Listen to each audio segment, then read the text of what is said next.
Yeah, Joe, I got a situation here with a house that's bothering me. You know, the city's giving me trouble on it, and it's affecting my peace of mind, and I'm thinking about just walking away from it, maybe renting and not be bothered with home ownership anymore.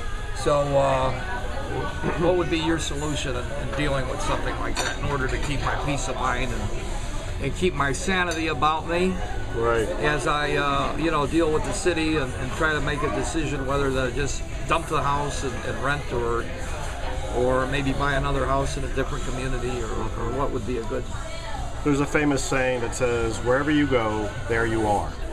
So even in an attempt to escape where you're at, if all of the programming and the beliefs and the things that disturb you are still in your mental makeup, when you go to the other place, whether you rent or whether you buy, you will have the same buttons alive in you. And most likely, because the pattern hasn't been corrected in you, it'll be repeated. And that's why we all keep repeating our patterns until we wake up and disconnect them. I think the great goal in all of this is that we want to be in a place of transcendence. And the word that I heard years ago is, you want to be in a place where you are imperturbed. It's imperturbability. You want to be in a state of imperturbability. And it doesn't mean you'll roll over and play dead. If something happens with a rental house or an owner's house or something that typically in the past would have bothered you, you're not bothered by it, but you still do something about it. So you're in a place of, I often use the phrase awakening. And I think we're all here, that's our life purpose. We're here to awaken.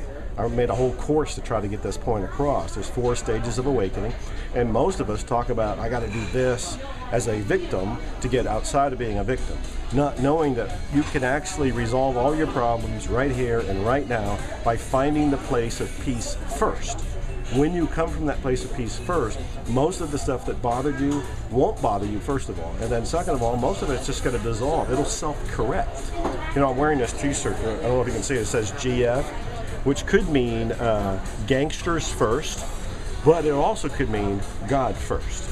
And I think where it's really coming from is, I'm using the word God, but it could be the divine, it could be peace. You want to come from a place of peace. When you come from that first, everything else will dissolve, self-correct, and you'll be where you want to be anyway, at peace, happy, in a state of bliss.